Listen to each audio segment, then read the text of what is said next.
Okay, so anyway, we've both been on hiatus for a while. Donovan's been overseas. I think he's trying to escape America because he's gone to Asia twice in the same year. What? 3 months. 3 months or so. That's right. And I just had some other obligations. But anyway, I'm back, and so soon as a few people, okay, I see Live has done some extra. It's weird. Is that my brother on there? That's well, he was. I don't know if he still is, but. So hey everybody who has joined us here on Facebook, and hello to you all on the podcast, all two of you. No, I don't know how many on it. And to YouTube, eventually you will see this as well. So thank you guys for joining us. As I said, we have been on hiatus and we're back. So welcome back to everybody.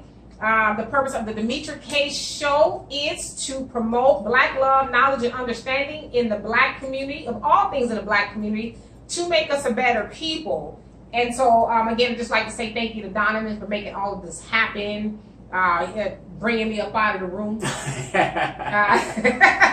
So I'm making this happen. And so I want to go ahead and get right into it. And we can talk about other things other than the topic that I have. Hey, Tay. Hey, Charles. Other than the topic that I have at hand, because there's so many things we can talk about. So I'll leave that up to you guys.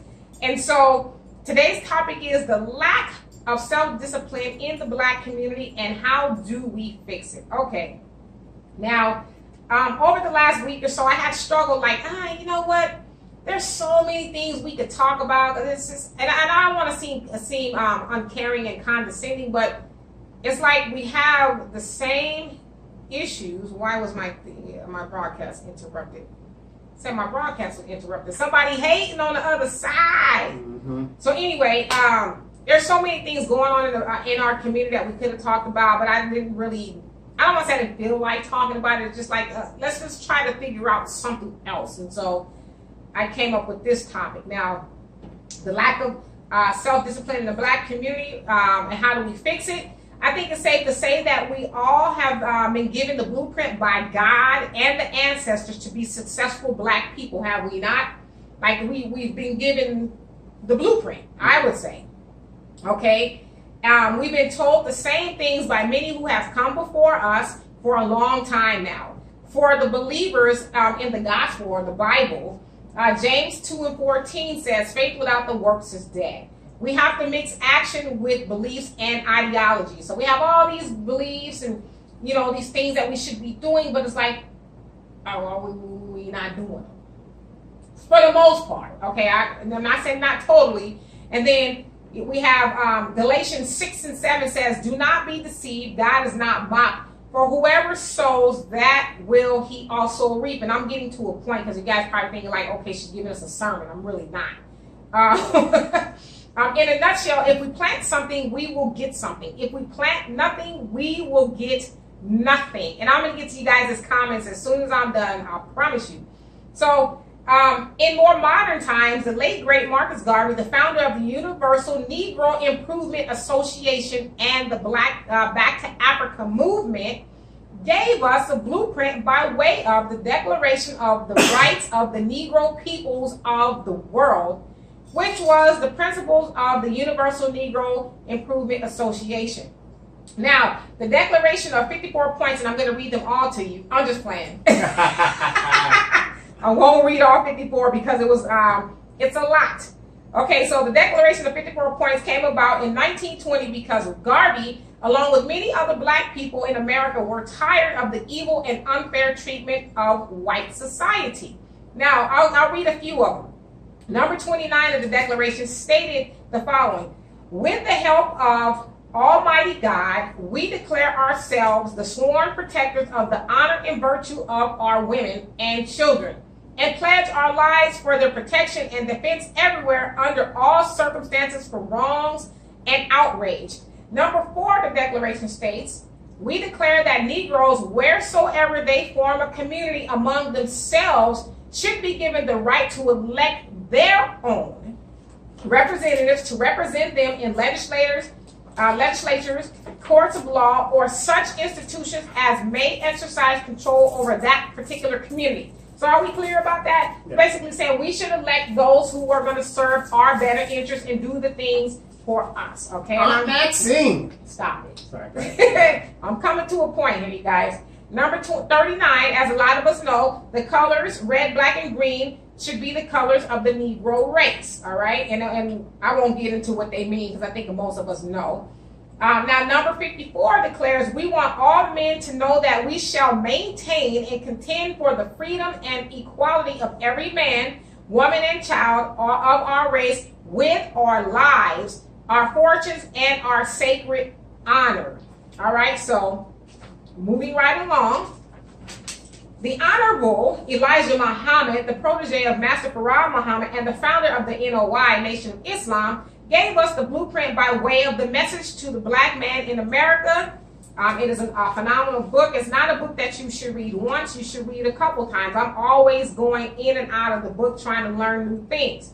Okay, now, among other things, he explained that we as black people in America should be interested in acquiring knowledge of self because without it, we will forever be a lost and a dead people. He also stated that, quote, first my people must be taught the knowledge of self, then only then will they be able to understand others that which surrounds them.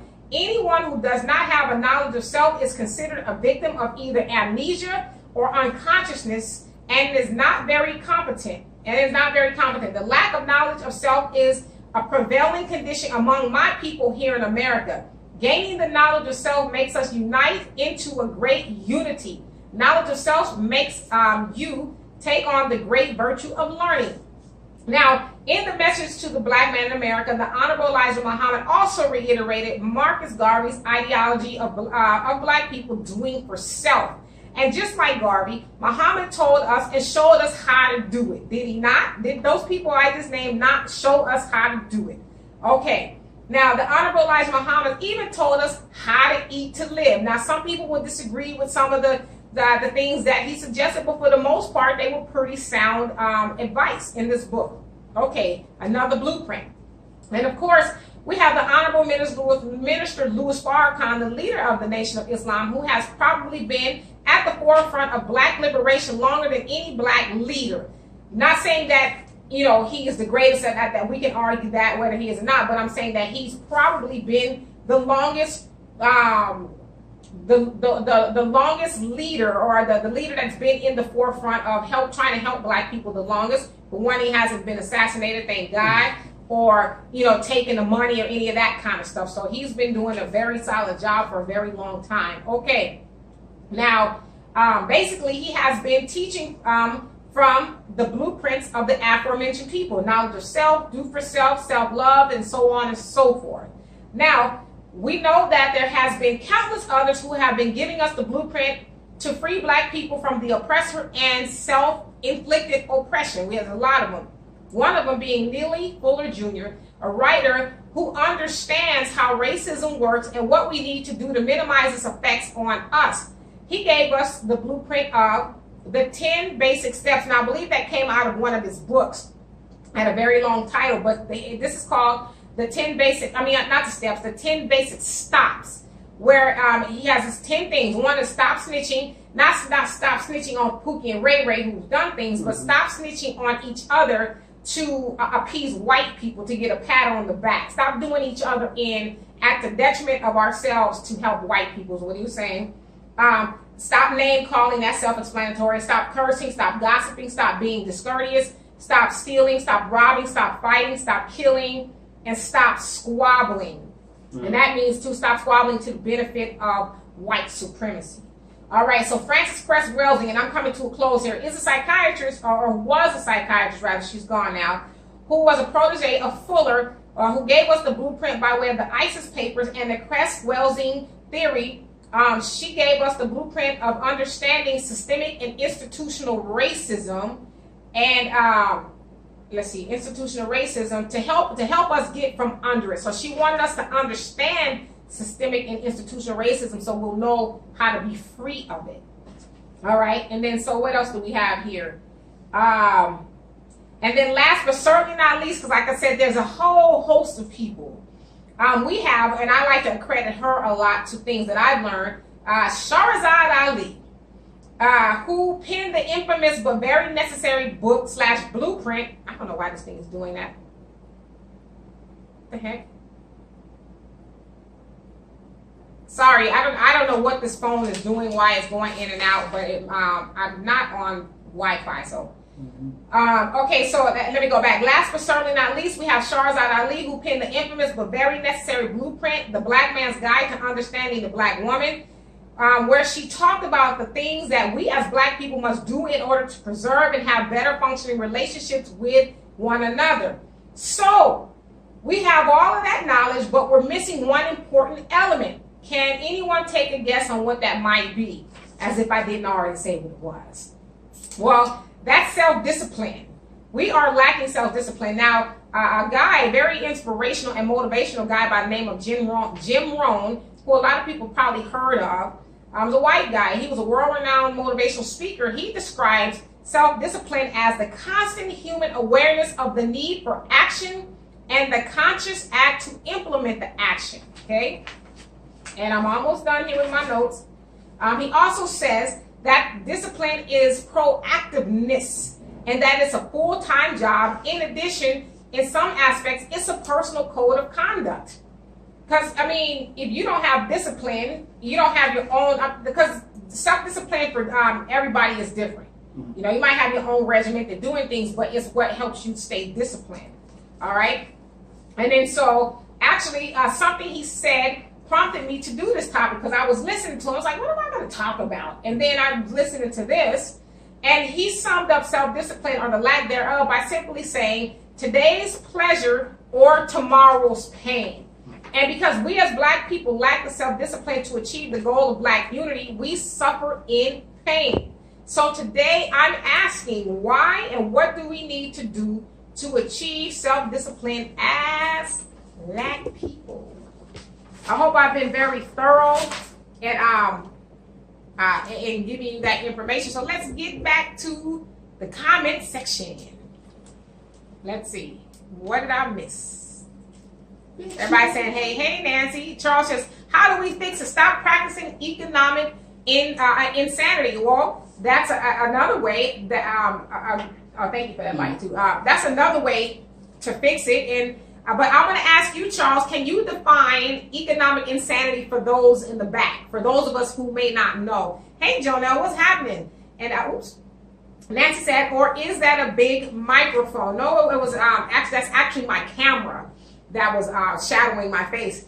And Jonelle says, God bless the child that's God is on. You know what's so funny? Today, I ran out of ink. I know how I ran out of ink. I let somebody use my printer. And they use it all up. And they printed some invitations with the color background and everything. So I needed some ink. I was like, you know what? I'm going to go over Donovan's house. She's got a printer. But then in the back of my head, I heard my dad saying, God bless the child that's got his own. Go get off your ass and go get your own ink. And that's what I did because I thought about that. So anyway, we don't have our own, and so our condition and struggle remains. We are only slaves, blinding, fighting for more white allowances in a white nation's house. Instead of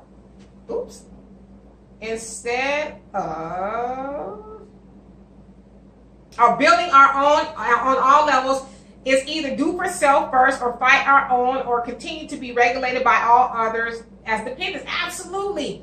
And that's what everybody was saying. That's the people that I read from their blueprints. That's all they were saying. Like, we need to unite and do for self. Otherwise, to your beautiful point, Jonelle, we're always going to be dependents or being told what to do or regulated by everybody else. And still here we are trying to figure it out. And to me, I just feel like we lack the discipline.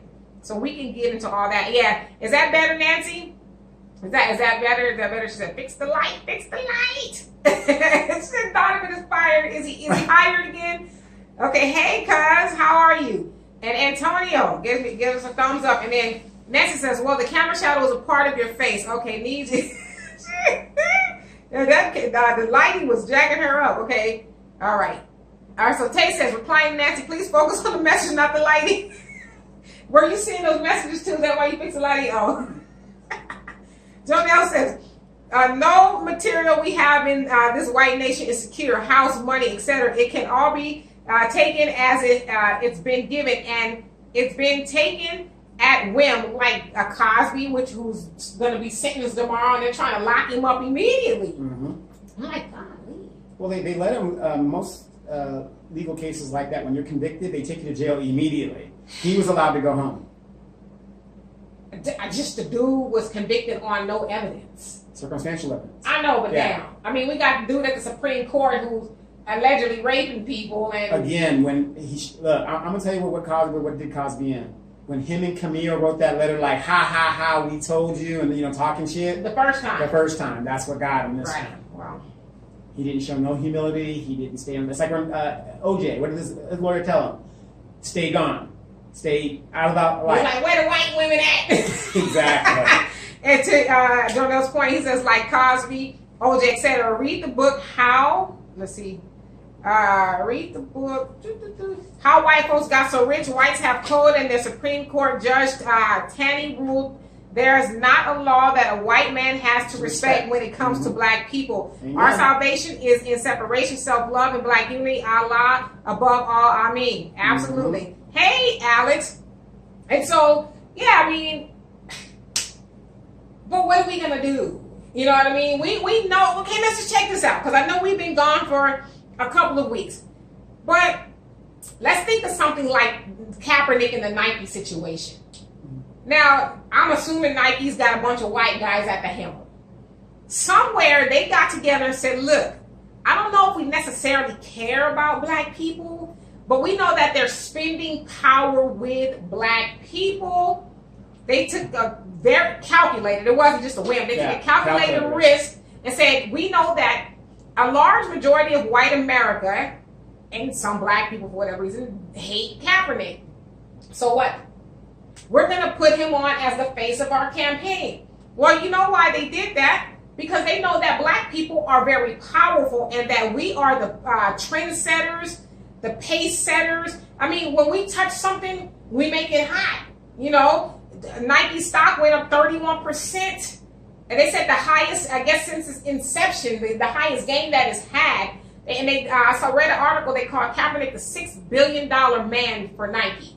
So he's netted them $6 billion. Where does money come from? I don't know. Well, I'm going to tell you this. It's not me to cut you off. No, go ahead.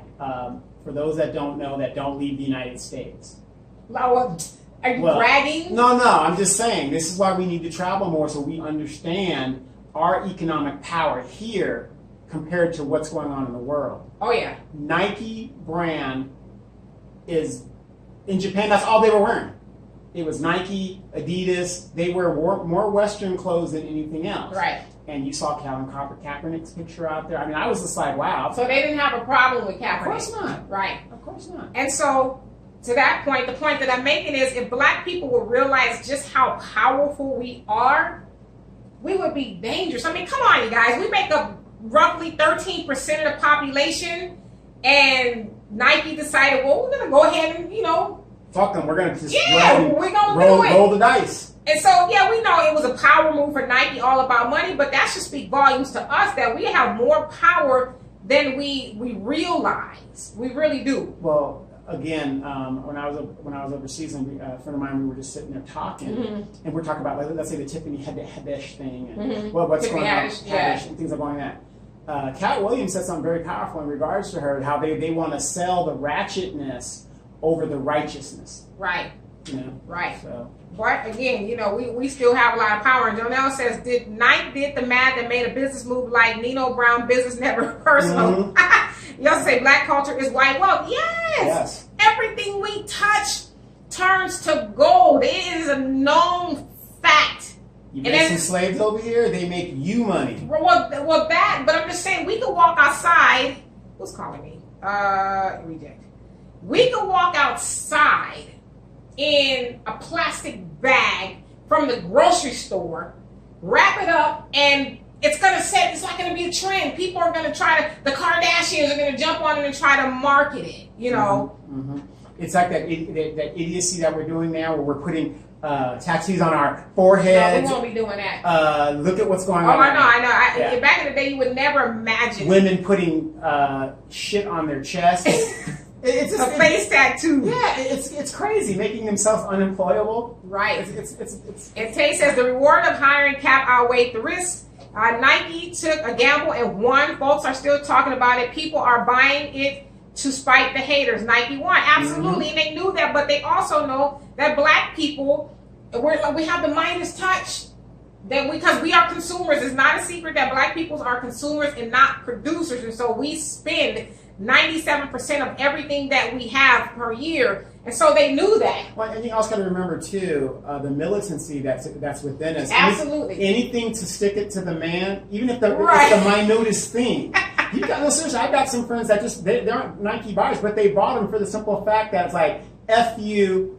This guy made a stand, right? Based, you know what I mean? Right. So it's because somebody was saying, I can't remember who it was.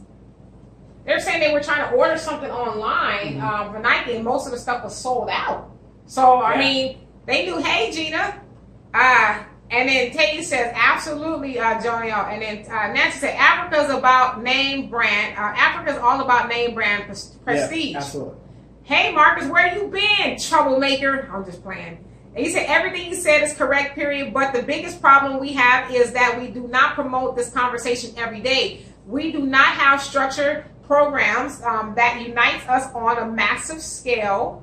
Let's see. We do massive scale. We have things that few of us know about until we see someone honored that we never heard on BET Awards or the NAACP specials. But you know what? You're absolutely right. He's true. He's right. And that's honestly why I wanted to change the conversation, because I know we talk about a lot of ratchetness. Well, no, we don't even talk about ratchet, but like a lot of entertainment. But what am I trying to say? Social events and stuff that go on, which we should. I'm not saying we don't, but if we don't try to figure out solutions on how to fix it, then we're just going to keep talking about it all day, every day. It's going to be a police beating. It's going to be this. Okay, let me cut you off right there real quick. Why do we talk about the social things, and why do you think most of your platforms out there talk about the social media things? Well, we know why. That's what I'm saying. It's not sexy. Well, but not only that, but the short answer to me, if I think I know where you're going, is because we don't have a lot of media outlets that allow us to do that. That's true, but where I was really going with that is it doesn't get enough likes. You know, nobody wants to talk about it. You know what I mean? And it's sad. And it's sad. I mean, you guys, I kid you not. And I know I'm preaching to the choir when I say these things. I'll see people posting stuff of black people doing the most stupidest. I don't even know if that's a word, but the most ridiculous things ever. There's this one chick, I'm not going to say her name because I don't want to give her any credit, but she has this huge following. In fact, she is the first comedic female comedian where her mixtape got on the Billboard 100. Right. Now you'll see her with bras and panties on, and she's popping, and her hair is all. It's just stupid. And she has like 8,000 people watching her. Remember, I sent it to you the first time I ever saw it. Yeah. And so it's like, to your point, if we were up here cooning and buffooning and doing that kind of stuff, oh my God, we would be the hottest thing on Sunday afternoon. Right. But like you said, knowledge is not really sexy. It's not sexy, and nobody wants to hear the truth, or they don't want to think. They don't want people to think. And Jonah says, we have not recognized the power. For example, Stephon Marbury took his shoes to China and blew up. Yeah. Exactly. But most of us are like, I ain't wearing that. Remember that Stephon Marbury made shoes was like $15 or something like that? Yeah. Oh, I'm like, we put my kids in that shoe. My daughter had a few pairs. But where are we getting that mentality? From the mother. Well, but where's the mama getting it from? We've gotten it from, not ever being good enough. And so somehow we've attached materialism to making us good enough. I got a Louis bag too, so now I can sit with you. Yeah, but you're living in Section 8 housing. Well, I mean, man, I'm just... That's the route right there. There it is, right there. Right there. Hey, Al, yay, you're finally home. And Tate says, y'all will disagree with me. Uh-oh. We never disagree with the Wilder. Okay, so y'all will disagree with me on this, but one reason why I like Steve Harvey was because of the Hoodie Awards. He has us nominated. He has us nominated. I think he has nominated our people, our businesses, and awarded them for it. We don't have that anymore. Thank God. Thank God. I mean, I'm not disagreeing with her. His platform was good. Why do you have to call the Hoodie Awards? Well, I get why he called it the Hoodie Awards, because it was like, this is about, it's about us. It's we, I know. mom and pop, cat free. fish fry. I personally don't want any awards from a man that totally disrespects his 2 ex-wives and stepping out on them and with a trap queen, and now he's getting what he's got. You heard his show got canceled, and his radio shows are being canceled across the nation. So he's getting what's coming to him. Well, you know, what did Jay-Z say a couple months back? That album, that song he released, But still. I'm trying to be good. Still the N-word. Still a nigga, Yeah, regardless of, you doing all that cooning for the man, I mean, he's still always going to see you as that, and the people that he stepped on to yeah, get to where which is he's black going people. Are the same people he's going to see. Black people. Steve Harvey, I never try to knock a person's hustle, but Steve Harvey, he used black people to get to where he was, or is, I guess you can say, because white people weren't laughing at those corny No, they weren't laughing at his jokes. And now he's got he's worth over $100 million, so I don't know how much he'll be affected, but I don't think he's worth over $100 million. Well, he got more million than I got. Well, I'm saying all the lawsuits that he's facing right now. Oh, yeah. He's got a lot of lawsuits. Al says, slow down. I do talk kind of fast. Yeah, but Tay, we don't disagree with you at all. Like I said, I like the premise of what he tried to do, but... Who else? Somebody else is doing that. I can't remember who it is. Somebody's doing it. But anyway, so Marcus. Well, I think we should start the Ratchet Awards. No. Like I said, we have a lot of candidates here in Moreno Valley as running for mayor that can get the Ratchet Award. We won't do that. Okay. Where'd I go? Marcus says we have to change our conversation about issues that concern us and refuse to change it back to things that don't concern us. Everything has its place and time. Right now is our time. Let's see. Is our time. Either move forward or stay stagnant. A lot of people don't realize, especially as entertainers, that the reason they're not selling a lot of records is because you don't have a lot of happy black people right now. Other outlets are doing well, but they will there will come a time if you don't start to address our issues. We won't be so focused on your entertainment. I like football, and it's I think you mean like football, and it's a slow demise. Amen, brother. Amen. Yeah, football is. I don't watch football. It's lost 8% of its viewership already this year. People are starting to wake up. You had the one brother, I can't remember his name, the one that retired during halftime last week. Yeah, people jumped on his ass. Yeah, but he made some good points in saying, I want to go while I still have my faculties about me. Mm-hmm. He says, and I love this part, and I'm so glad that he implemented race in it, where he says, I was tired of using my black bodies for the white establishment who don't appreciate me. Right. So I thought that was awesome. Right, you're making up rules because you don't like what we're doing as individuals. But we make up all of your, damn near all of your business. Your revenue. Right. Oh. And then Tate says, you're right, Steve found fame with white people and forgot about us. That's kind of what they do, And Jonelle says, right, we have the solution, but we are conditioned and mentally dead. We need to take from self-hate and ignorance to self-love and intelligence. Our ignorance is invested in our self-destruction. Invest in by our enemies. We need to be separated from the system of Satan and all its vices and works. Our fight is for a full and complete liberation. Absolutely. And I love how he said, for a full and complete liberation. Where we gonna go, brother? Where we gonna go? Well, this good white man? now we got some light. Are you happy, Nancy? No, I'm just like, because a lot of us, not us, but I'm just saying in general, are happy with being able to drink from the water fountain. We consider that liberation.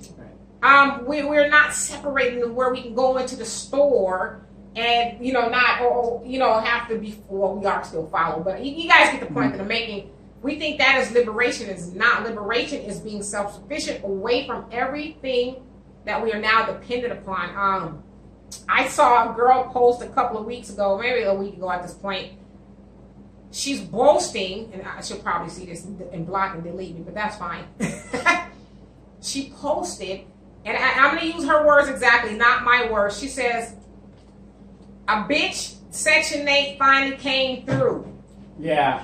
Why don't y'all 80s babies get up off of it and let a real That's right, move out the way and let me get in that crib. And I thought, and you somebody mama. And you're going to teach No, not somebody. Somebody's. See, I wasn't taking that far. But you're going to teach them that. Mm-hmm. That's not liberation. That's dependency. You know, that's you feel slavery. like now you can go get your own. That's You're independent. You can't have no man come over there. You got to hide him like Claudine did off in the closet. And then when they find you doing that and they throw you out of the section that you want to talk about and get me killed, you know what I'm saying? No, but you know what I mean? That premise. Right. Oh, look what they did to me, and it was unfair. But you didn't tell me that you snuck a man against the rules into the place, and now Ray, who's been on the block for 40 years, is dead. You know, standing up for you. I can't stand you. Okay, I'm sorry. And Tay says, "No, Donovan, leave her alone." I don't know who you talking about. Something Donovan be talking about everybody. And hey, Kevin, he says, yeah, imagine this energy being spoken because we created our own nation of Africans in America. Judgment will be based on a reality that is set us on a course of determination. Absolutely. I mean, at the end of the day, we have to do something. But to my original point, the doing something is going to take self-discipline. Mm-hmm. It's not, people think getting somewhere. It just happens. Yeah, or somewhere that's worthy of like black liberation is worthy, right? We think that's supposed to be easy and overnight. Like individually, we don't want to do the small things or the things that's necessary to help us collectively. No, because we want somebody else to do it for us. Well, because that's how we've been conditioned. Somebody else to do it for us. Somebody else give some Section 8. Somebody else to feed me. Somebody else is going to fight for me. Right. Somebody else is going to do it. And then Tay says, let Rick James be. Oh, he's talking about let Rick James be. She didn't do anything to you. Laugh out loud. And Al says, Tom Joyner does the cruise and a family reunion with proceeds won at HBCUs. Yes. Yeah, but the HBCUs are dying out, and yet, anyway, that's another story. No, they are dying out, but we don't put enough resources, financial resources, into our own educational system, and it's sad. I mean, no shade to Dr. Dre, but he gave $3 million or so to USC. Like I think USC got a lot of money. My son went to an HBCU. They teach him a false narrative about the world. Because you're in a black environment, black this, black. I mean, I'm wrong, and that's good to teach, but also teach reality. Check this out. Somebody named Jamal, I think that's how you say it, Rosas, says there is a problem in our community. Oh, I read that wrong. That's why my eyes got big. I thought you said there's not a bug. I can read, honestly, I can. There's not a problem in our remember your dyslexia, you got to read back before forward to back. So no, absolutely, there is a problem, but we need to fix it. Mm-hmm. And that is, I really believe, by exercising self-discipline. I mean, I got to discipline myself to wake up in the morning. We got to discipline ourselves to go check the mail every day. I mean, something as small, but cut your grass every week. Cut your grass. Yeah. You know, schedules. Iron the clothes. And you got all those things take water discipline. The plants, whatever. Right. And Al said the non-entertainers should give up TV shows because he's not funny and does coon. Is he cooning now? I haven't seen anything by entertainer in a while. He has a new show that's out now on Fox. I forgot the name of it, but he goes from show to show. Well, he needs to pay the bills. And Jamal, forgive me if I'm saying it wrong, Jamal, he says, why don't we speak on our issues? Well, that's what we try to do here. We do try to speak on our issues, but it's like, gosh, we got so many issues. But I think, because as I said in the beginning of all the people I mentioned that laid the blueprint out for us, Marcus Garvey, and for those of you guys who subscribe to Christianity, the Bible, the Honorable Elijah Muhammad, Farrakhan, just many before us, they've laid out the blueprint. The thing that's missing is action. And to Donovan's point, to a lot of you guys' point, we want somebody else to do the heavy lifting. We just want to show up to the party and then take home the gold plates, you know? And Tay says, folks are proud to be on Section 8. Why? What happened to being proud of earning your own? You know what? I swear for God and 12 disciples, if I'm lying, I'm flying. I promise you, I read that and I was just so taken aback. Like, is that what we're not ashamed of that? I mean, I'm not saying, what did I tell you about that phrase I gave you the other day? Those things are to help you get on your feet, not stay on your ass. Right. Okay. Exactly. What happened to that ideology? But that's why now, and don't misconstrue what I'm saying. Yes, Jamal, the Democrats have ruined us. Yes. I concede that point. And don't get me wrong. Don't misconstrue what I'm saying here. this is one of the points I happen to agree with Trump. He's going to make the hood great again by cutting that shit off. Yeah, and if you guys read too, the Trump administration is trying to cut off the benefits for people who've gotten green cards. Yes. And so, yeah, I mean, black people have been catching hell since we've been over here, but now everybody else is starting, as you say. What do you say? Wait, come and enjoy all of the benefits of being in America, all of the racism, all of the... Right, don't just come get the good stuff. Get all of it. Get all the experience of being an American. Right, and Tay says, she's replying to Jamal, no, we allow Democrats to ruin us. Mm-hmm. Yeah, but, both parties are ruining us. Yeah, and to Donovan's point, it's both parties, but, you got to think of where we came from. And I want to say we were a hopeless people, but at some point in time we were. So we know why we became Democrats. The Democrats through FDR. So FDR wasn't messing with black people either. It was his wife who was like, look, we need to embrace them because they're hungry and they're starving too. I guess you could say she was good. But they needed black people's votes. I mean, we could vote. We were still being suppressed, but we could still vote. So they started to include us with the socialism because black people were like starving to death. So then they decided to give us the free everything, and that's how we became Democrats. And we've been, as Jamal says, been suffering under the ideology of Democrats ever since, if you will. In the words of the so-called greatest Democratic president we've had, and the black man's best friend, Lyndon Johnson, I'm gonna keep those niggers voting Democratic for the next 500 years. And have you ever tried to argue with a fellow black person about not being a Democrat? All the time. You'd be better off arguing with that wall. Exactly. Yeah. Exactly. And Nancy says, go see 11-9. Majority is about Flint. That's what I heard. It is, yeah. A lot of people think it's about bashing Trump. Yeah, and that's what I heard. And really, it's 3 movies in one. I heard that too. I be listening to NPR. They be talking about that kind of stuff. So. And Jamal says, black women need to respect the good black men we have. Oh, shuck it, duck it now. Wait, I got to get a clap on that one. Go ahead, brother. Keep going. He sound like me. He must be listening to my show. Agree. I agree with you. I don't even have a follow-up or an argument to what you said. I definitely agree with you on that. And also, I think when black men that aren't Steve Harvey host game shows, it fails. I don't watch TV. Yeah, I don't watch TV. I don't watch game shows.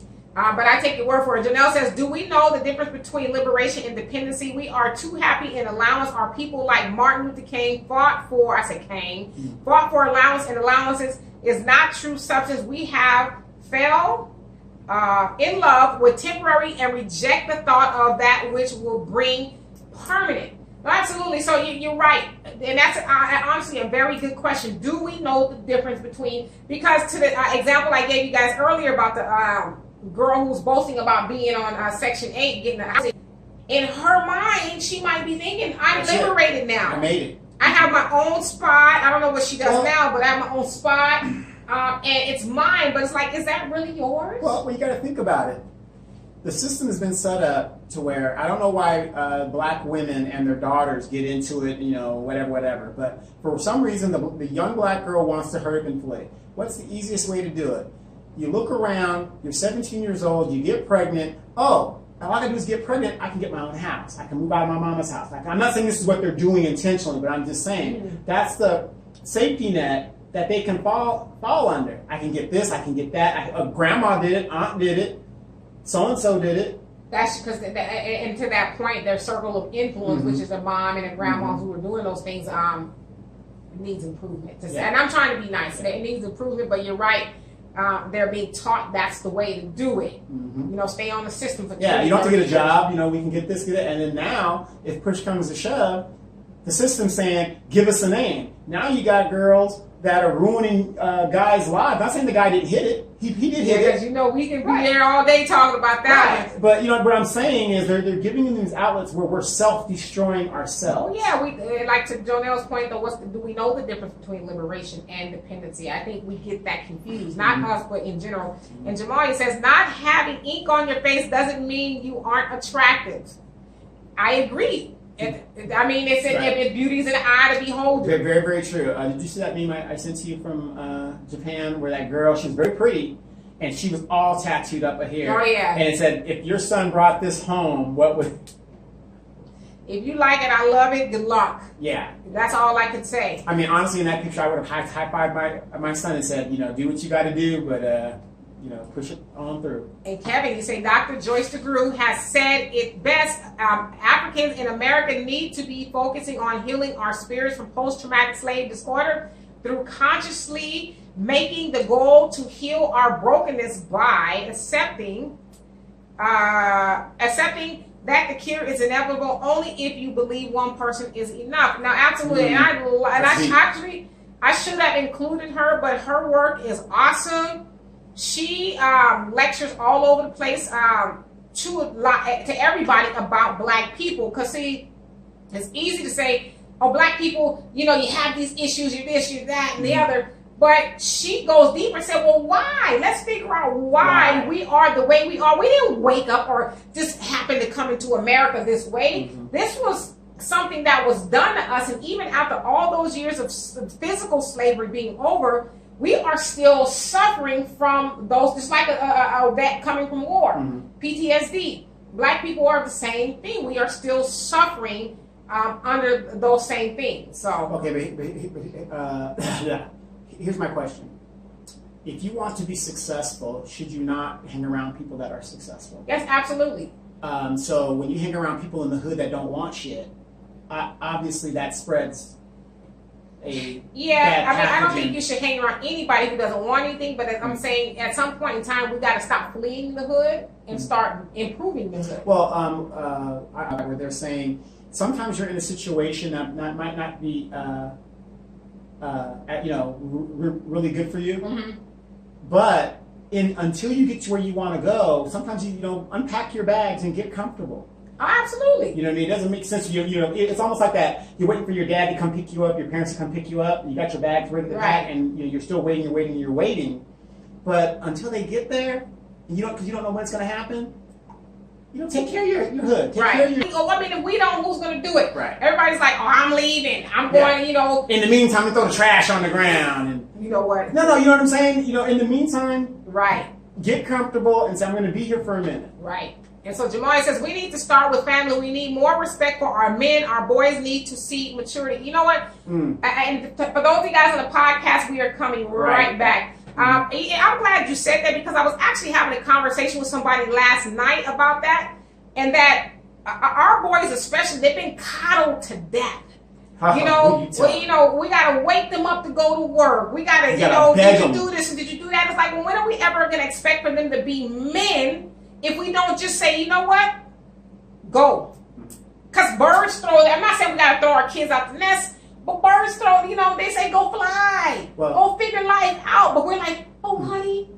Well, are you going to be late for work? Yeah, well, did you eat? Yeah, the funny thing my ex-wife used to say, why is it that when you tell Ramon something, he gets it done, and then when I tell him, it's like 3, 4, 5, 6 times. Because as a man, you know how to talk to him and what to say to him. And let's see here. Al says, my grandma used to say, if you want to get on your feet, get off your ass. I love it. And Jamali says, oops, go back. Oh, wait, I think I messed up the comments. Let's see. And you say immigration has ruined us. Explain that. Because I don't want to guess on what you're saying. And you also say Compton is now Mexico, and we are still fighting for them, undermining us. We need to vote. Anisha says respect unto you as well. And Nancy said Compton was Mexico. And Kay says if black folks walk away from the Democratic Party, they wouldn't know what to do. Lord have mercy. And Al says, will you tell your audience about the what the Texans did for those black people? Yep, I'll tell them in just a little bit. Don't let me forget. Jamal says black women need our women to stop being men. Black women need our. Okay, I get what you're saying. Basically, women need to stop acting like men. Exactly. I understand they have worked hard for their careers, but men lead women, advise, and we win. No, I listen. I say this, and I've said this a million times before. I have never been one of those black women, or just women in general, who usurp the authority, yes, I say authority, and the leadership of my man.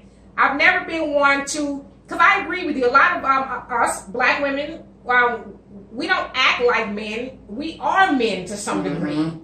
You know, it's like we want to put you under our thumb. We want to subjugate you. We just like we want to snatch your very manhood from you. And so I've never been one of those women who thought like that.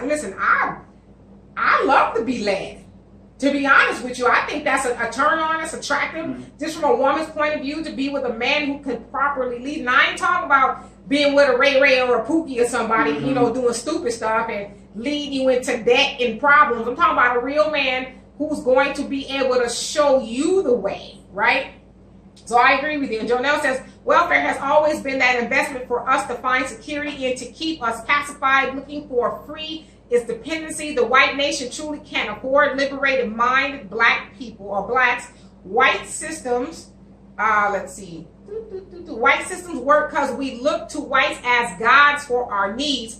And whites love for us to be beggars, to establish their lives of superiority. That's superiority. Deep. And it's very deep, because you hear on one hand, white people say, well, gosh, you know, you guys need to pick yourself up by the bootstraps, and you need to do this and do that. But then when we start moving toward liberation, pow, we're going to drop some bombs on your city. Right. We know y'all had some hospitals and some banks and grocery stores. We know y'all had it going on.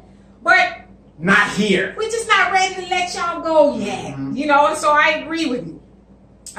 Marcus says, I am showing you how to get your numbers up, period. There's a platform that you need to know about that you're not using. Okay, well, do tell, brother. Do tell. And Tay says, we need to reject this two-party system and support candidates who have black people in mind. Amen. We are sold a dream and fall for a hook, line, and sinker. We need to have our own party and start supporting our own. And yes, and that was which one?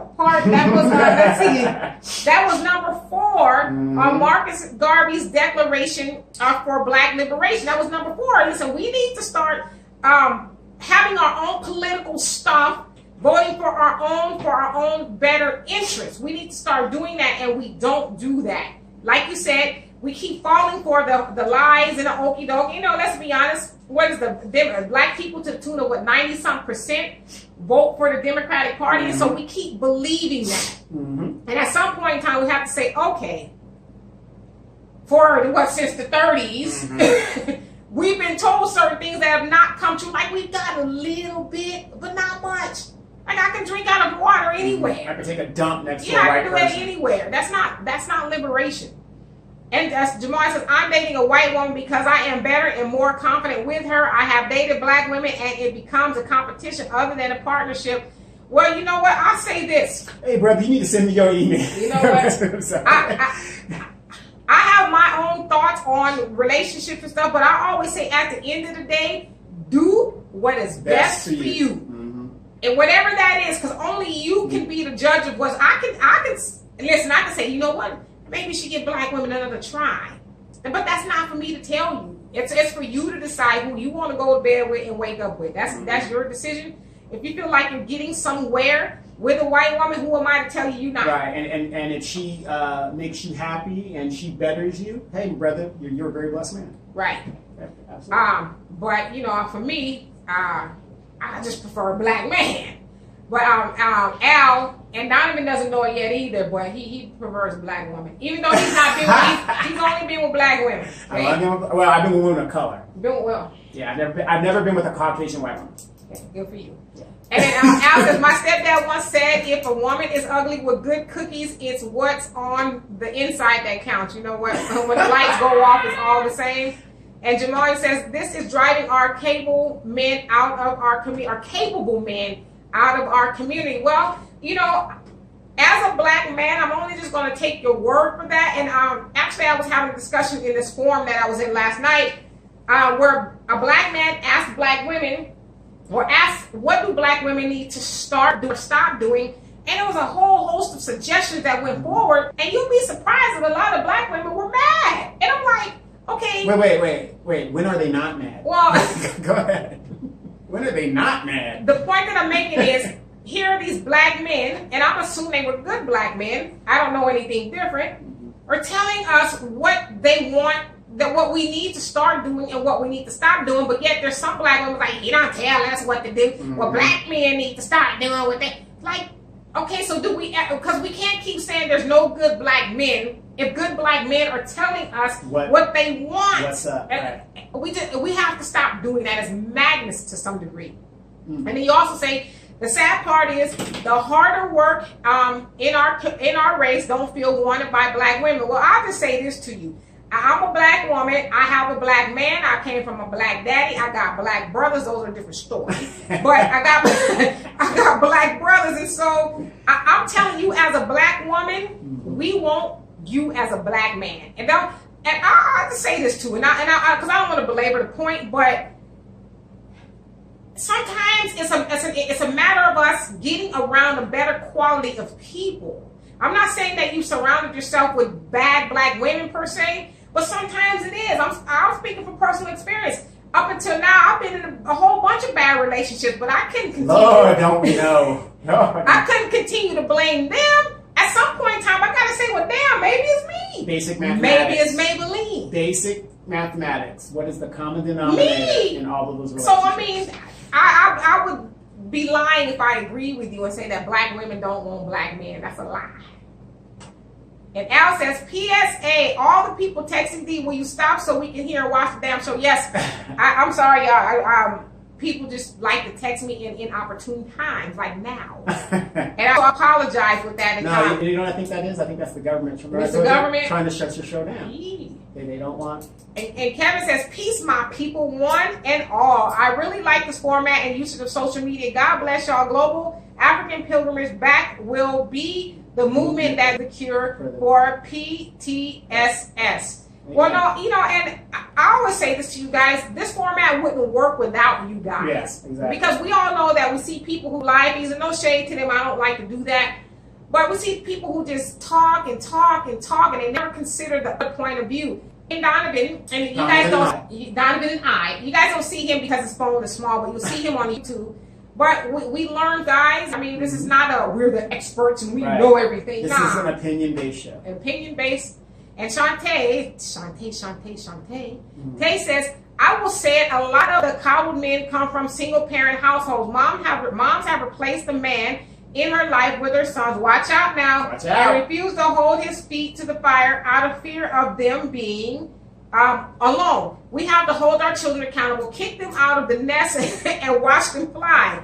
No, I absolutely agree with that. We can't complain about there not being good men if we're not raising good men. And to your point, we hear a lot of women say that there's no good men, but it's like, well, are you raising a good black man? And then ask yourself this: did you pick a good black man to have a child with? Well, no, see, because that's too much like okay, I'm sorry. No, you're going too far now. You're asking pertinent questions. They raised in jail, and that's society's fault. Right. I mean, and this is not to bash anybody, but it's just the truth. You can't cry about there's no quality black men around if you continually select quality black men to lie down with and then to procreate with. It's like, I don't even think it takes that many brain cells to figure that out, you know.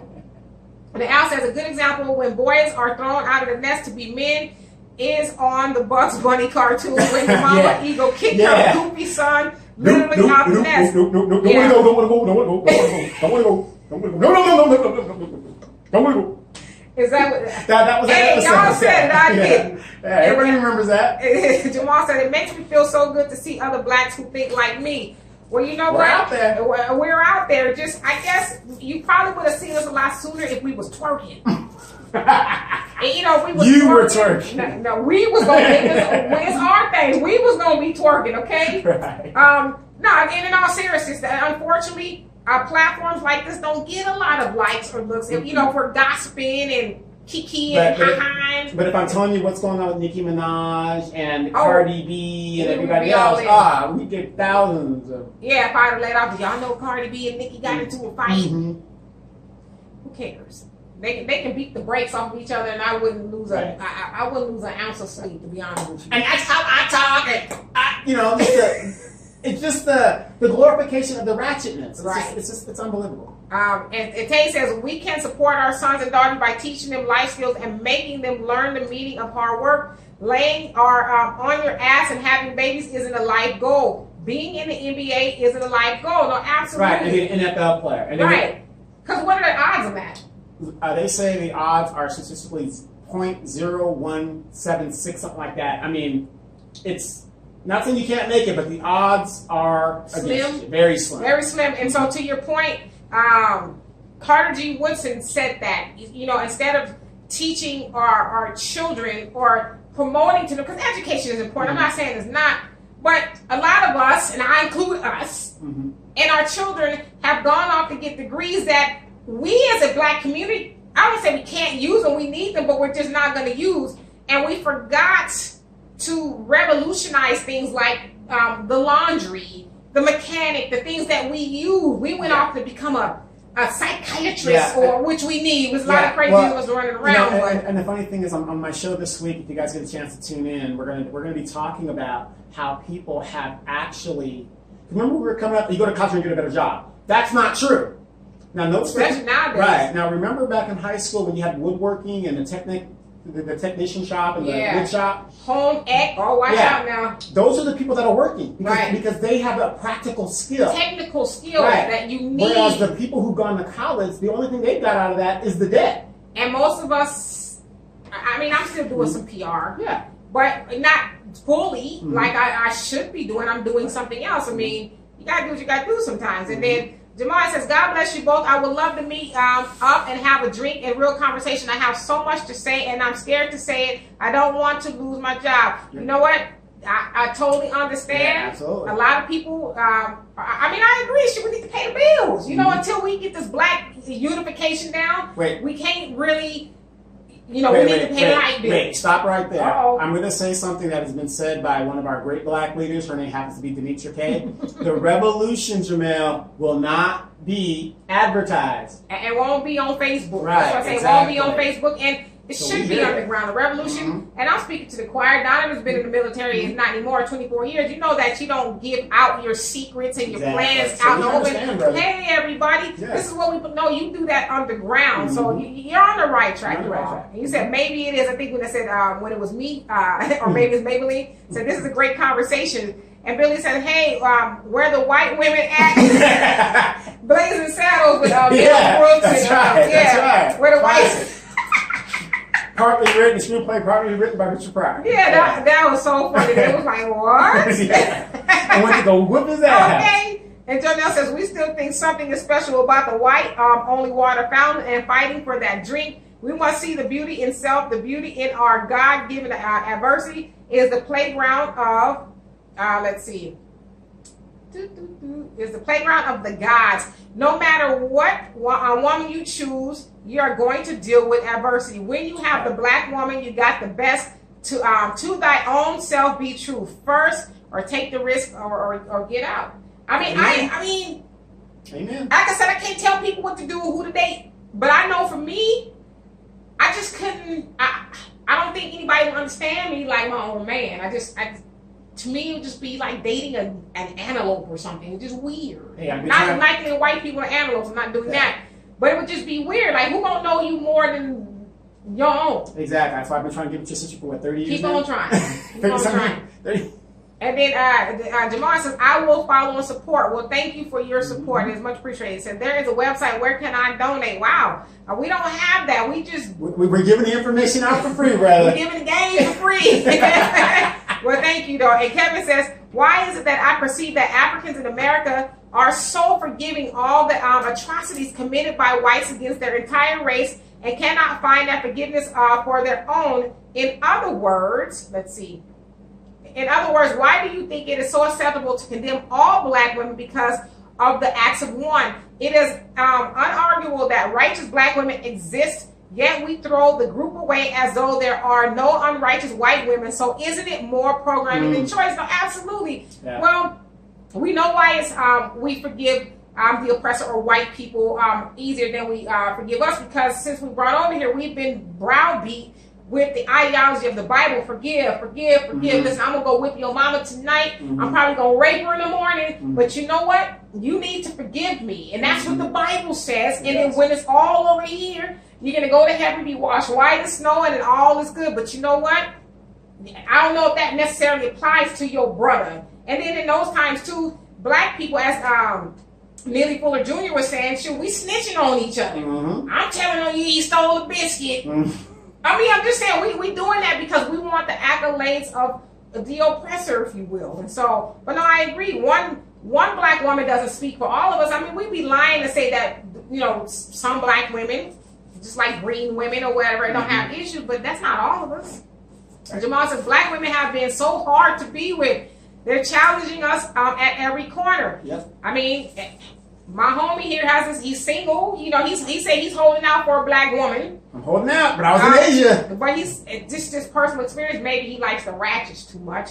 But, you know, he says the same thing. It just is hard to deal with. And he also said, I wish they understood how it feels to be disrespected by the woman you love. Wow. And Tate says, Donovan didn't have this conversation about ratchet behavior yesterday. So I guess y'all had that conversation. Are you making any headway with him? And Amanda, my sister says, Carter G. Woodson Elementary School represent, because she's actually a teacher at Carter G. Woodson School in Florida somewhere. Right. So, which is a 99% black school, and I'm so happy that she is there because you know she's very talented. She has love for the children. An excellent teacher, #1, top of her game. And so I said, there's nowhere else you should be than teaching our children. And let me say this in regards to my boo. Said secure your bag. That's what I said. In regards to my boo.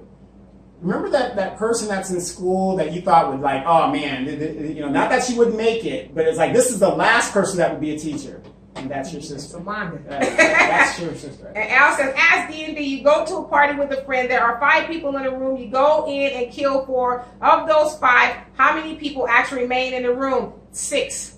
Jonelle says, are we speaking here?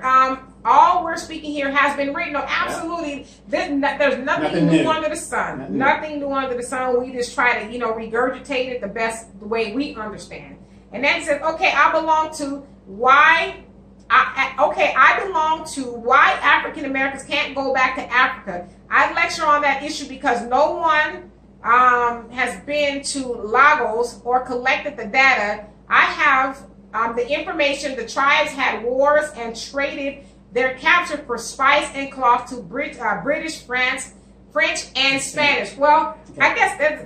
Go ahead, historian. Okay, I'm going to answer that Donovan question. has 11 degrees. One of them is in history. I'm going to answer that question. It doesn't make me an expert, okay. But I'm going to say this. #1, there's no such thing as African American. Either we're black because we come from different mixtures. Want me to turn the camera? No, that's fine.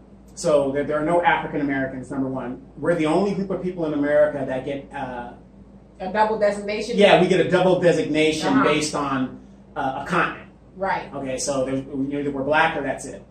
So back in those times in slavery and stuff and the tribal Africa, you could be captured in a war and you could either join that new tribe and you work your way up like an indentured or whatever, and that's just how they did their business back then in trading and things like that. Now remember, Africans dealing with this pale white man.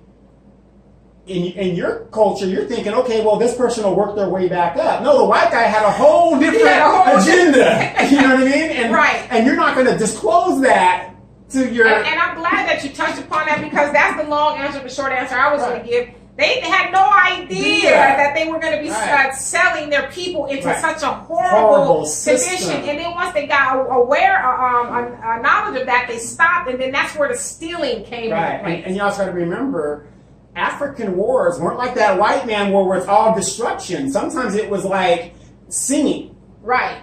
You know, who sang the best, who drummed the best. So there wasn't really this mass killing that the white man introduced to the African continent. Right. You know, so like you said, that was a whole different agenda. Hey Arson, where you been? He said, hey guys, how y'all doing? I just came in and to answer the guy who says he's with a white woman, etc. Well, yes, it's true that it's better for a person to do what's better for them. However, However, oh, you went in. Oh no, you didn't. He said, however, I'm trying to see more. Okay, there we go. Oh, you did go in. That's it. You did. You went in. I lost my spot. Okay. However, I have noticed that many black guys and a few times black girls seem to be looking for a reason to justify dealing with the other party, and in the process they make a reproach to black people as if the qualities of the white person could not be found in the black one. You got all these emojis. Last thing, it's good to say that we would not stand in the way of love, but we need to start thinking further and on a more global scale. Therefore, we should understand that if we green light marrying outside, there will eventually be a loss of culture. That's why we got to think far ahead in words, 2 words. We should encourage an individual who had bad luck with black people to maybe reflect on themselves more rather than going outside. I refuse to believe black women are lacking substance that only can be found in white women. Wow. Oh, wow. What? I happen to agree. I didn't listen. You see, they say that's one of the rock that's thrown to the crowd. I agree the with one you. that hollers, the one that got. I wasn't even thinking about you, but see, All right. your self-conscious told them. No, but Alex, you know what? You, I don't even know what else to say. And Marcus says, don't read this aloud. Oh.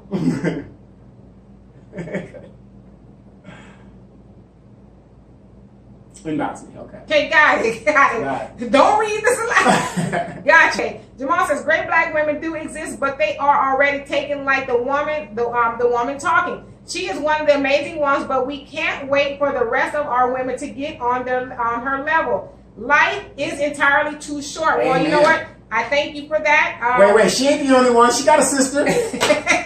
You know, like I said, I mean, I've learned from everywhere. I have a great father who is constantly pouring knowledge into me and has always done that.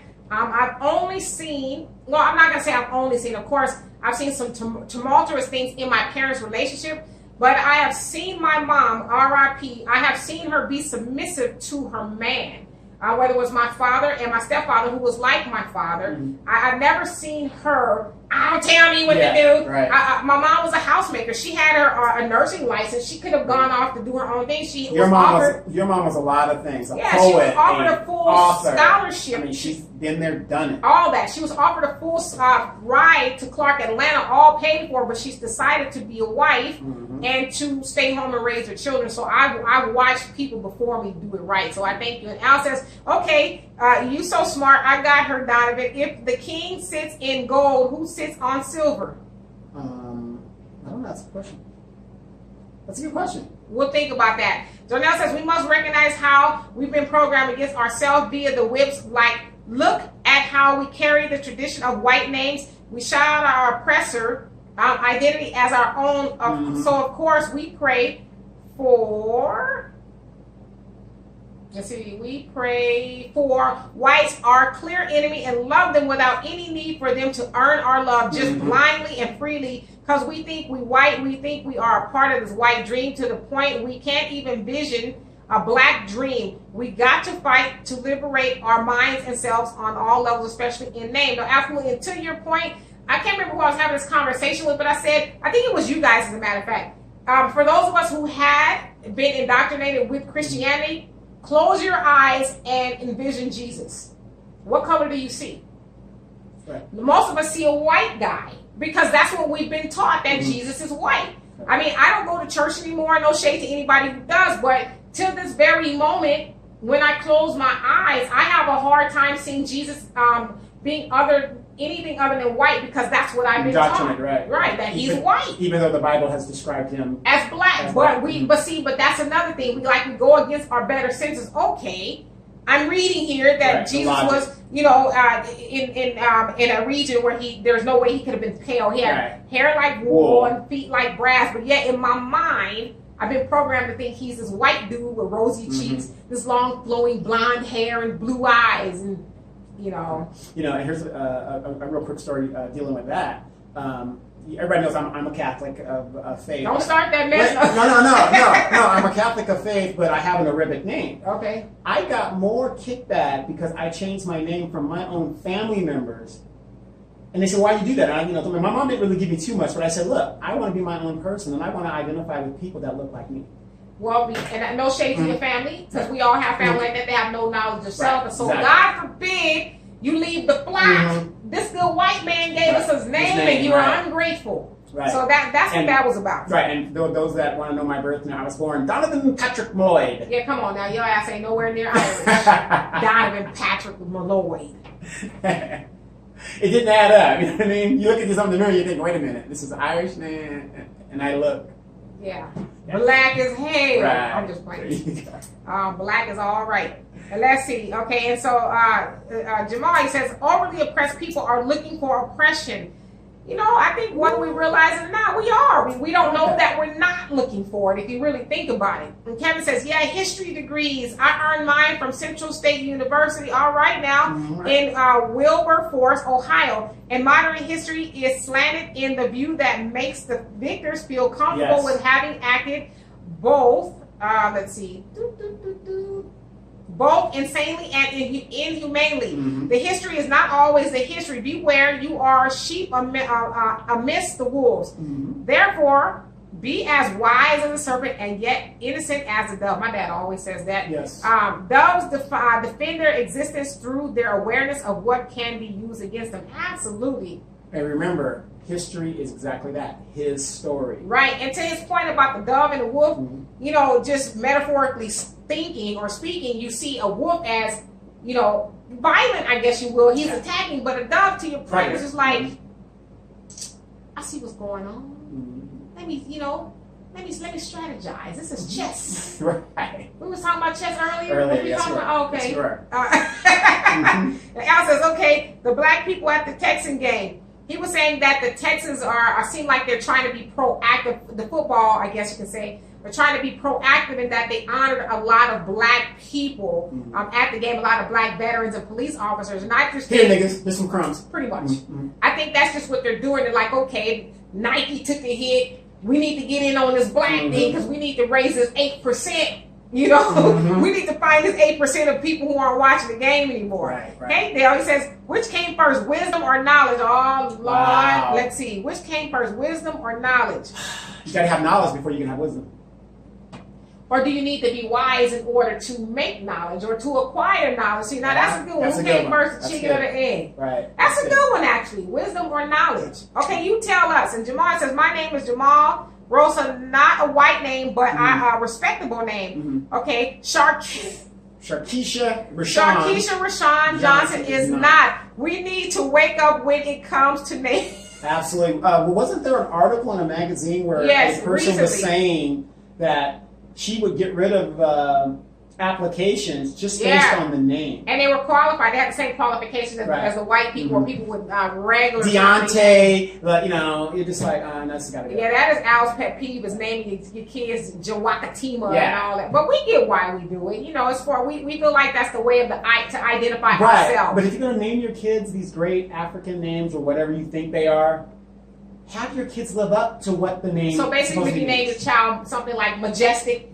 teach them to be majestic. Got it. Right. I got you. I followed you on that one. Okay. And then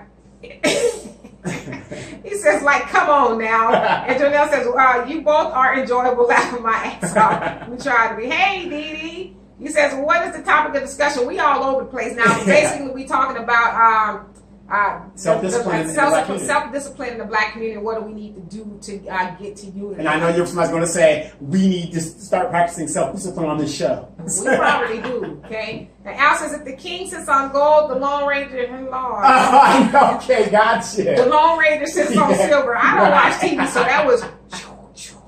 I knew it had something to do with TV. I just couldn't remember it. I heard that before. Yeah. And then Dale says, truth supersedes both. Right. That's what you call a riddle right there. I'm terrible at riddles. Yeah, no, that was an enigma, because that was a riddle within a riddle. Listen, just because I have degrees don't mean I know nothing. I don't know nothing. Because that right there, y'all going over my head now. That was deep. But no, and so I don't see any more comments. I'm sure some will come up. And Jamal says, we also need to make our bed. Now, expound upon that, because I'm thinking, like, when I get up in the morning, I make my bed, but I think you mean something else. And so what do you mean by that? And so if you guys, for the next couple minutes that we have, want to talk about other things, just go ahead and bring them up and we'll go ahead and talk about it. And then Jamal says, teach your children to make the bed. So you're talking like for real. No, absolutely. And that's part of self-discipline. That is part of self-discipline. Make your bed every day. Some people argue, and to each his own. I think it's silly. Well, why I need to make the bed? I'm just going back in. Right. Well, yeah. If you're one of those people that just sit at home all day, even me being retired, I get up. At least I pull my feet and make it decent. Yeah, because there's nothing like folding the covers back and getting back in it. And at the end of the night or the day. But when we're talking about self-discipline in the Black community, I want to end with this for myself. We need to also back each other up as adults and parents when it comes to the raising of these children. You need to teach a village. It takes a village. It takes a village. Yes. I mean, so a woman can't teach a young boy to be a man and vice versa. Are you sure? I'm very sure. I'm messing with you. Yeah, but you see what I'm saying? So if that uncle or that cousin is doing something as a woman, you're saying, you don't understand why they're doing that? I'm not saying don't question it. Don't question it in front of the child. Yeah, unless you're abusing the child. Right. Hush up. Right. Close your mouth. Yes. Let me raise this child to be a man. I concur, brother. And then you also say, Kevin, neither wisdom nor knowledge. The essence of learning is the light bulb moment of or understanding. Neither wisdom nor knowledge have value without understanding. Yeah, absolutely. And I mean, again, those of you guys who read the Bible, it says that among other things, get understanding. Yeah. Because you're right, to hear something and not understanding is just words. You're just hearing words. So I absolutely thank you for the enlightenment. And then Jamal says, the first task of the day has been accomplished. Yes. Yes, I agree with that. Make your bed. In the military, when you're in boot camp, that is one of the first things they teach you. Is it true that they throw the quarter on the bed and if it doesn't bounce, then they snatch the sheets off? And you can do it again. Very true. Golly. Very true. And Marcus says, we are being held back and not mad at me and scientifically controlled. Can you, and I'm trying to read it as you wrote it, what does it say that the government has multiple think tanks with a room full of people who constantly sit and think, constantly sit and think about ideas for benefits of America, or should I say white America? Absolutely. And don't ever be confused that they don't have think tanks for black people too. They do. But people who aren't black, maybe they got one or two in there, but there's think tanks that, what is black America doing now? How do we get some more money? How do we control them? How do we control them? Or stop them? So absolutely, good point. And one of the things you do is you buy these black leaders, Al Sharpton, Maxine, and so on and so on. You say, hey, they're a leader. We're going to follow them. And they lead us right. And we do. We follow them. And then, and Jamar says it creates habit. Absolutely. And Nancy says, yesterday I was at a powwow. Native American had to pick white people's last names. Wow. They don't have their own. I mean, you would think of anybody, they would have their own. And their sovereign nation within themselves. Right. So. And then Jamal says, and when you come home from work, your home is clean. You know what? I tell you, there ain't nothing like coming home to a clean house. Can you imagine getting off work 8, 9, 10 hours a day and like, golly, I need to cook, but dang, I didn't clean the kitchen in the last 3 days. Well, for our listeners, I'm going to say, and I'm a witness, Dee has a problem when her kitchen is not clean. I think most women should have a problem. I turn up. You do. Some people think I'm anal, but I'm like, I don't like. I despise. I despise. She'll come over here sometimes and she'd be so wound up. I despise a dirty. I don't listen. If you use the cup, wash it and put it away. Because 1 cup leads to 2 cups to 3 cups. And if you're not, take care of it. And if you're not going to wash it, rinse it out, put it in the dishwasher, and so it's not seen. Right. Okay. I get you. I'm just saying, am I wrong? No, you're not. Okay.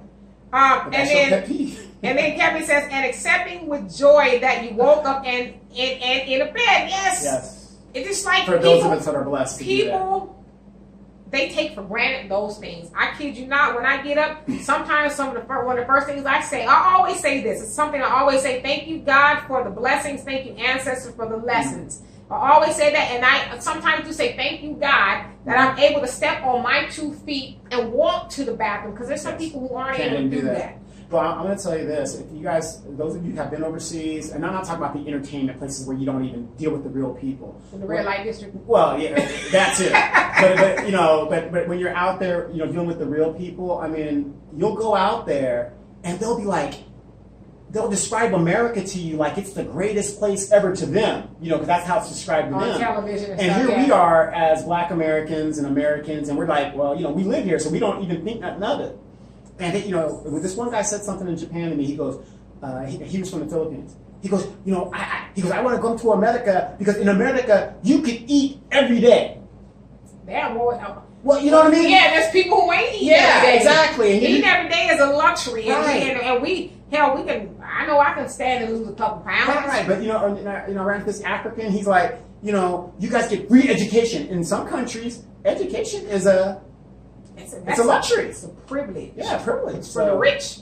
And Jamal says, when you live in a dirty home, you act like a dirty person. Absolutely. If your home is dirty, you're mentally dirty too. I'll stick and by that's that. why I like messing with ratchets, but I ain't dealing with them.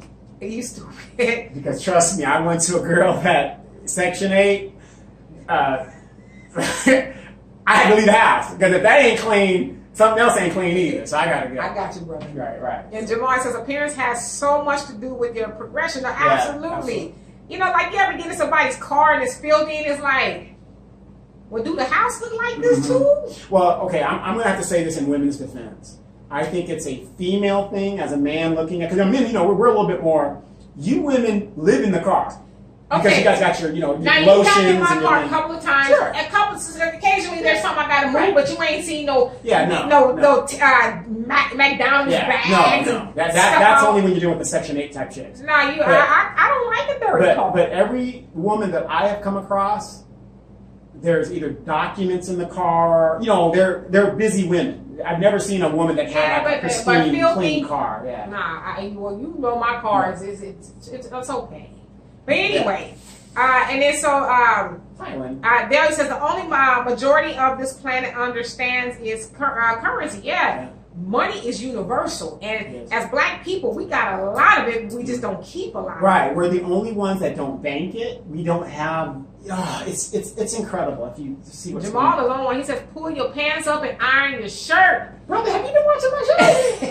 Has he been watching my individual show? I think he got a little sense. I think he got some common sense. Have you read the book of Ike? You and in Marcus, you says, what does it say? Let the government have multiple think tanks that are designed for people to constantly think of ways to better this America on the behalf of white people, period. And as a people who are mathematically and scientifically controlled, why do we have think tanks that are beneficial to our needs, period? Forward thinking is a must if we ever are going to be radical and change ourselves and our people. Oh, absolutely. 2008, the country was in a economic free fall and the world was about to collapse. Remember Occupy Wall Street was happening all over the United States?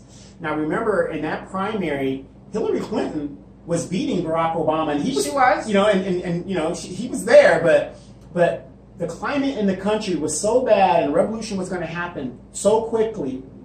How many of you guys remember that they went to Baltimore and they brought Hillary Clinton in there, they bought out the hotel because they didn't want nobody there, and that is where the decision was made to say, Hillary, we're going to go with this guy because right now the country's in free fall. We'll put everything on this Negro. Savior. Right. We're going to put everything on this Negro because we're going to do something totally drastic that nobody's ever seen before. And what happened when Obama was nominated for the democratic process? Everybody stopped Occupy Wall Street. Everything just stopped. And we're looking at Obama like, oh my God, this is the greatest thing right now. Here's my point.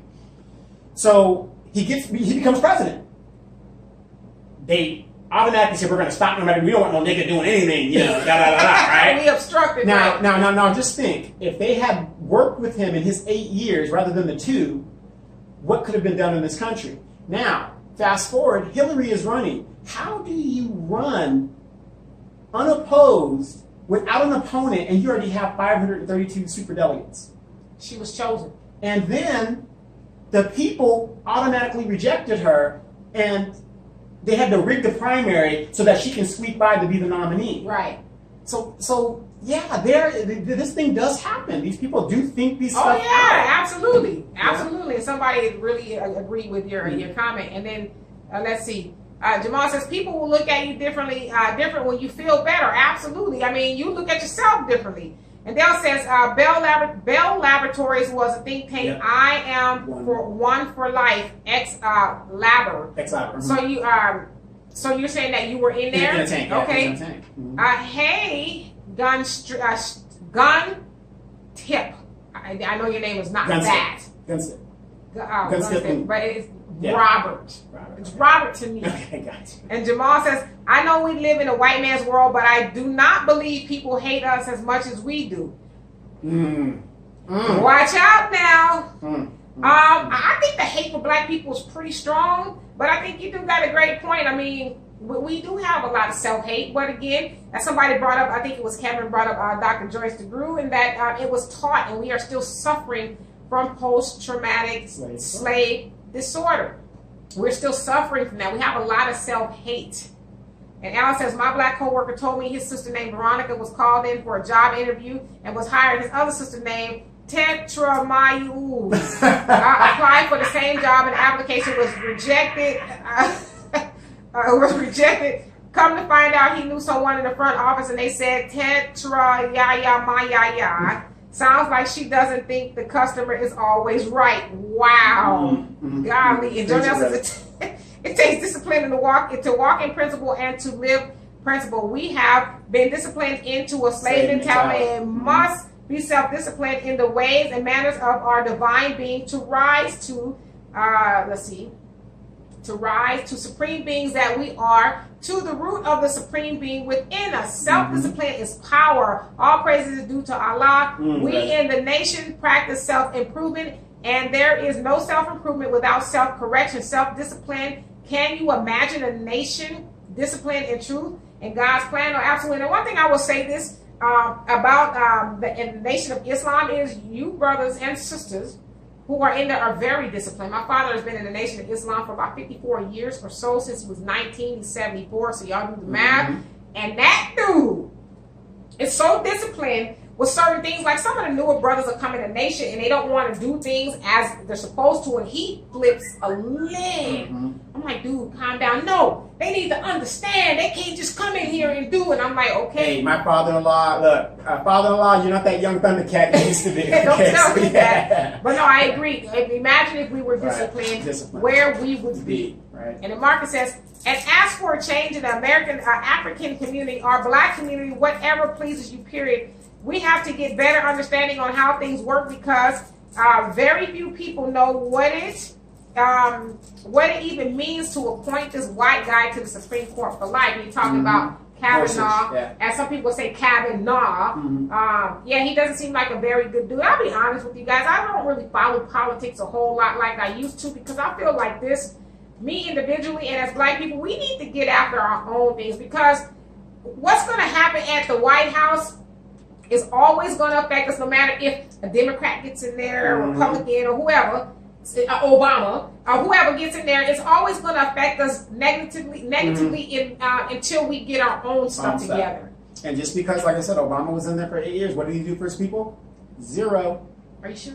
I'm positive. We didn't get no Cadillacs, no nothing. We didn't get look, at least Bush gave us $300 to get some Nikes. He sure did. Bush sure did give us some money. And I'm not saying give us something to do something, but you're supposed to give us something. Right. Everybody else gets something. Right. Everybody else gets something. You got your person in there, but it goes back to that saying: just because somebody looks like you doesn't mean they're for you. And Dale said, "Who was that dude?" I think you mean Donovan. You guys can't see Donovan because he is. I'm the Phantom Menace. That's what I know. Phantom. Yeah, he's the Phantom Menace in Gotham here. Yes. And RC says, laugh out loud, I ain't gonna lie, I don't know how you will see it, but to me there's a difference between dirty and messy. I know, I get it, I know you're going with that. Dirty and messy, laugh out loud. I mean, my bedroom is upside down because I have so much stuff. But I bet you he knows, he or she knows everything that's in that room or where it's at. But it's not dirty at all, and I know where every single thing is. Exactly. I'm telling you, that's how some people's minds are. I'll just be real with you. I can't do either. I get it. Sometimes you're busy. Like, I digress. Or I'll go back rather. Same thing. My room is a little disheveled because I've been busy. Like, I can't even describe to you how busy I've been. But it's not no dirty clothes all over the place, plates from last week, and balled up paper. No, I can't do it. My mind is somewhere else if I have to be in that environment. because I work at my desk a lot, and I don't like moving papers and plates. And I can't do it. I will go nuts. And you also say, oh my God, I didn't know about the Baltimore story. Thank you very much. Yes, look it up. Look it up. And then Jamal says, man, I am the most successful of my family currently, other than my older brother, who is an Army Ranger. I gave up my Democratic mind state, and I have never been more successful in my life. Amen, brother. And I'm just getting started. Well, you know what? I think a lot of us need to, not think, but I know a lot of us need to come to that conclusion. And a lot of times people say, well, you know, and buy podcasts and see you guys or hear you guys next week. A lot of times black people think, well, if I'm not a Democrat, I'm not going to be a Republican. Well, who says you got to be either? Not either. Marcus Garvey and all the greats before us have said, let's form our own party. We don't need to be a part of any of that. Neither one of us are those are for us anyway. But I agree with you. We do need to start changing our mindset. It says, I truly want a podcast. Get it. Get a podcast. Just do it. Go to Podbeancast or Bean Podcast, and it's free. 45 minutes. You'll do it for free. Beancast? Beancast or Bean Podcast. Okay. And it's in the Apple Google Store. You hear that? All right. It says, man, I'm the most. Okay, so I read that again. Oops.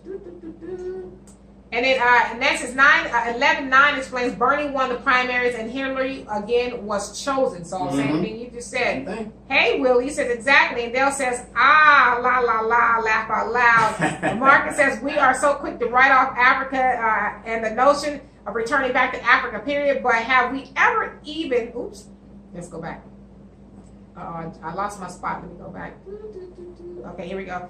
But have we ever even fully connected ourselves to Africa for nothing else but to unite, benefit ourselves globally the way white people agree to disagree or agree and disagree, but yet they still work together globally to benefit the white agenda. And then to your point, I will say this, especially in regards to the difference between black women and white women.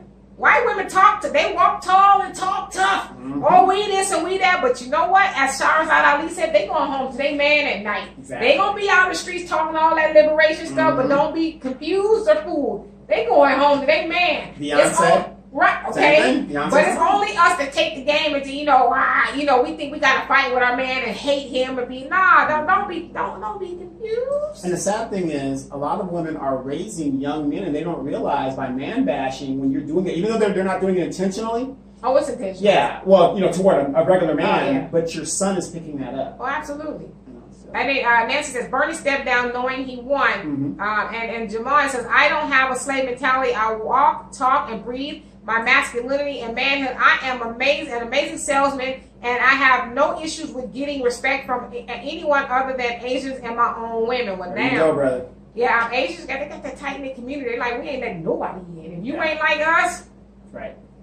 For the most part. Yeah, for the most part. And then he says, I want to donate, please message me. All right. I mean, if you insist. Yeah, we have a cat, the Kylan 2 found it. No. Oh, the cat. And then you said, Dale says, I'll ask Barack right quick what he didn't do. Oh, you know him? Okay, well, ask him. Let's see if he'll come on as a guest. Yeah, absolutely. No, I don't. And you know why we BS? And he probably really knows him. Yeah, no. And don't get me wrong. I'm not saying like bashing Barack because I know somebody was on a Secret Service detail. Yeah. The man was obstructed. There's not much he can do. But the things what he could have done because he was the man. Look at what Trump is doing. He just said, "I'm the president. I want black people." During the second term, he could have broke away and said, "God dog it." Executive order. I want to give these people to go to college for the next 20. He could have done that. Right. Something. But who was it that said a chicken in every pot? Right. Who got a chicken in every pot? That's that Huey Long guy from somebody said from Louisiana. But what I'm saying is that I said, and the man was obstructed. I mean, everything the black man did, they just obstructed. Boy, isn't that such his life? Right. So I'm not saying he was a bad person, but he, as smart as that man was, he was there. He was there to do a certain job. All right, and I got you. That's what it comes down to. And Tay says, I can't do messy or dirty. I am cleaning right now. Absolutely. I can't. What's for dinner? I'll let y'all talk about that when we get off of here, okay? And then Jonelle says, we cannot demand anything begging and without power unless we get power or have unity. We, the rocks, kicks the dust swept out of the room. Yeah. I mean, unity is the key. There is no secret. And Robbie says, indeed, We need to start loving and supporting one another regardless who's in office. Al says, Al Jack's joking today. Demetra sent me to Stater Brothers to buy 8 Sprites. When I got home, I realized I picked 7 up instead. I got that one actually. And Jamal says, I am so proud of you. We can create our life. Yes, absolutely. Yeah. And anything they can do, we can do better. And we do it better. Mm-hmm. They just try to take it and act like they doing it better. They think they can do anything better than we ain't us. falling for that. And Arson says, oh my God, how did Donovan know I would know where everything in my room is? You know, I forgot to tell y'all, he's Miss Cleo's son. He says, call me now. No, yeah. No, the funny thing is, people that live like that, they know everything is. Yeah, well, they have a, how do you say it? They're not geniuses, but they're like.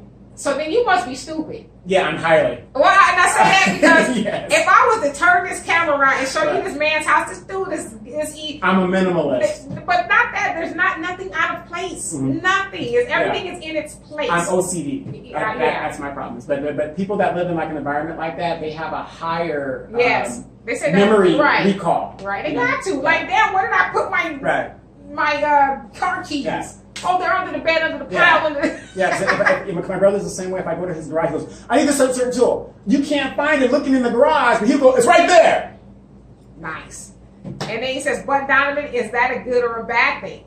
Oh, it's a good thing because it shows that you have a long-term remembrance thing. It's just recall. Yeah, it's kind of like being when you have dyslexia. Yeah. You just have a different way of thinking. Got it. Well, good for you. No, I'm just playing. Barack was the American president, and he did his job. He wasn't the freedom fighter for black people, and he would have gotten killed if he even stepped his toe in that direction. Oh, no, without a doubt. Like I said, they went to the hotel. They said, we are going to go with this guy. Be our puppet. Well, not be our puppet, but he's going to do this because if anything bad happens, we'll put it on him because the country was in free fall. They didn't know what was going to happen. Right. I think Barack Obama should be on Mount Rushmore because he did save the country. But at the same time, that'll never happen. But at the same time, they said this is what you're going to do. This is why you're here, and we're going to look at his bank. Look at his cabinet. It's full of Wall Street bankers, the very people that put us in this situation. And the one that he rallied against. Right, exactly. And Marcus says the most powerful thing Barack could have done was simply call a spade instead of being so careful with his words in the defense of a better America. Period. Had he called it what it is and named his detractors and haters by name, then we could have made a greater argument for moving forward as a nation. Yes. Period. But he spent 8 years reaching across the aisles to a group of people who had shotguns at his chest, aka the NRA, the National Rifle Association, saying we don't want to have anything to do with your black ass. That's right, exactly. He kept trying to be nice, and you can't be when people don't want to deal with you. But that's just kind of what we've been conditioned. Exactly. Be nice. Exactly. And that's it. Wait till you hire someone to handle. Wait till you hire someone to handle all the shadows and lighting to invite you. Well, you gotta. Well. You could. Well, here's the thing for Nancy. You can do rabbit and hand puppets, fire Patrick. No.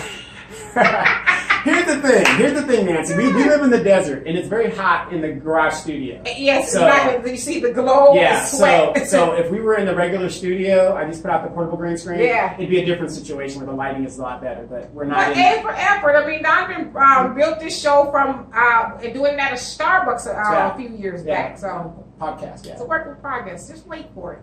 Jamal says they know where everything is, but are always late for work. Yes, they are. He says, I call BS. And Nancy says OCD would have worked the shadows out. Right.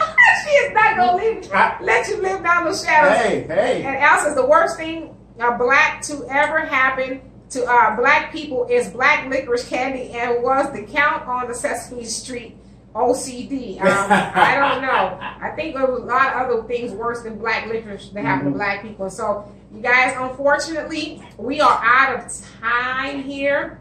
But please join us next Sunday at 3 o'clock, same time, same back channel. And if you have anything that you want to talk about, anything in the world within reason, inbox us and we will.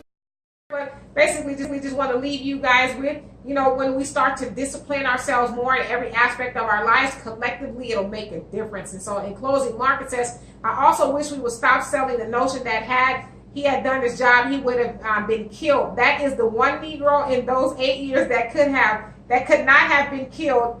They know it. Oops. Let's see. They know it would have been the end of America as we know it, period, because the one true fact is we don't defend ourselves individually, but we will explode when something happens nationally. Yeah, that's true. I agree with that. I think the turn-up would have happened. And I mean, they were here. The turn-up would have happened if something would have happened to Barack. Ooh.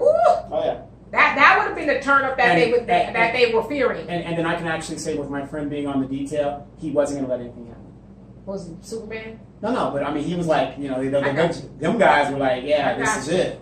And Joe Nelson says 100% black. Excellent. Salute to you both. Peace and thank you as well. We cannot do this show without you. So as always, thank you guys very much for tuning in. We will see you guys. And I'll work out the shadows next week. Yes, no shadows, none. Okay, there will be no shadows. It'll just be me and Donovan. Yes, in the studio, hot or no hot. Hot or no hot. Okay. So we will see you guys next week. Peace on to you guys as well. Peace.